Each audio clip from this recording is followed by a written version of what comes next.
ঘোড়াপাড়া বাজার সকাল 7টা, রোদ উঠে গেছে। আসছে বেশ আগেই 7টার দিকে, কিন্তু আমরা অপেক্ষা করছি আসলে হাঁসের অপেক্ষা, রাজা হাঁসের অপেক্ষায় আছে মূলত আমার বন্ধু রিফাত এবং সুমন।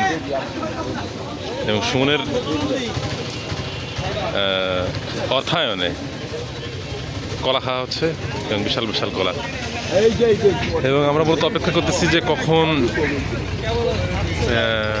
হাঁস আসবে। যদি সম্ভাবনা খুব খারাপ দেখি তাহলে হয়তো আমরা মোলারহাটের দিকে যেতে পারি। অপেক্ষা করতে যদি একটু আসে হাঁস। কি রিফাত, হাঁস কি তাহলে কিনে নিয়ে যেতে হবে নাকি? অবশ্যই।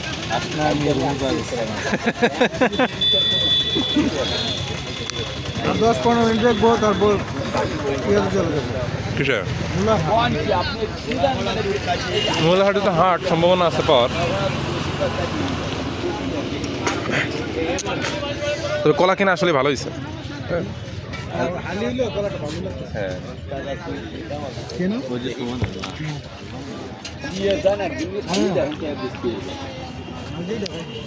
কিন্তু আমরা কোনো সম্ভাবনা দিচ্ছি না হাঁস আসবে কি আসবে না পরবর্তীতে। আর 2টা হাঁস আছে, সেটা ওজন অনেক কম, বাট কিন্তু সে মুরগি আছে কিছু। তো এখানে খুব ফ্রেশ সবজি আছে, ওইদিকে আমরা দেখলাম ঘুরে। দেখা যাক আসলে কি হয়। আমরা মোরগ দেখি, দেখা যাক দেশি মোরগ কেমন হয় অ্যাকচুয়ালি।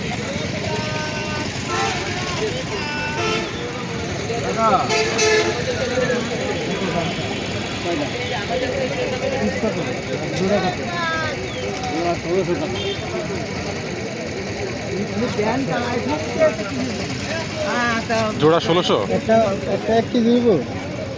1.5 কেজি, 1.5 কেজি হবে না, ধরে দেখবি, ধরে দেখ সুমন।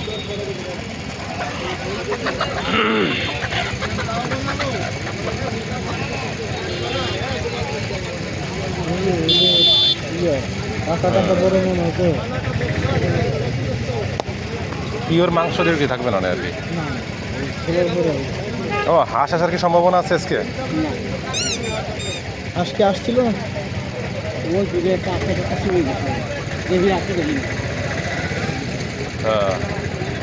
রাজা হাঁসের কোনো সন্ধান পাওয়া যায় আশেপাশে মামা, জানেন?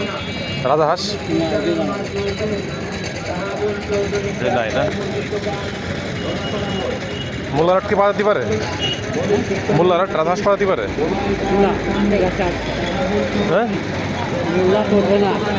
ওঠেই না। কি কন আপনি? মোল্লা হাঁস, রাজা হাঁস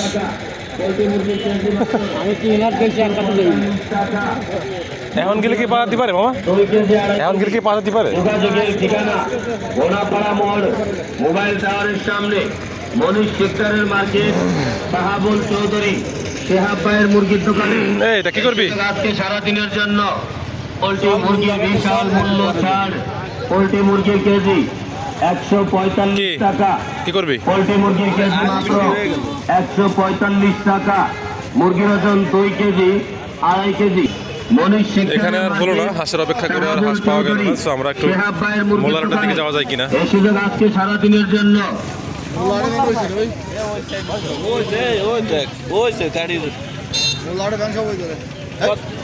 কত করে? ওকে, ওট।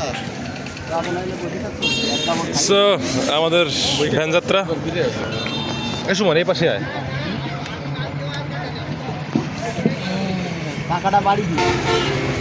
ঢাকা খুলনা মহাসড়ক।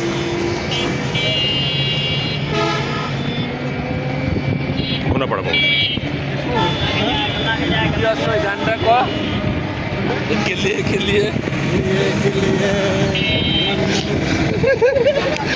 এই গান গা সুমন,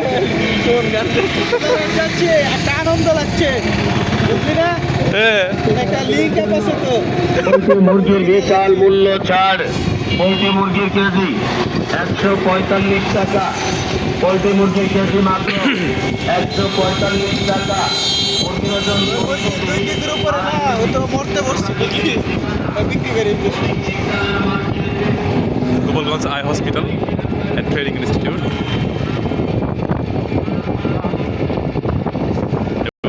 ওই রাস্তা দিয়ে আবার সো আমরা অ্যাকচুয়ালি ভ্যানে চড়ছি গোপালগঞ্জ শহরের বাইরে, অর্থাৎ কোনাপাড়া সহ আশেপাশে যে অঞ্চলগুলো আছে সেখানে রিক্সার ব্যবহার হচ্ছে ভ্যানের ব্যবহারটাই বেশি। গোপালগঞ্জ শহরের মধ্যে রিক্সার ব্যবহারটা আছে, কিন্তু এখানে সবাই মোটামুটি ভ্যানেই যাওয়া আসা করছে। চমৎকার জায়গা।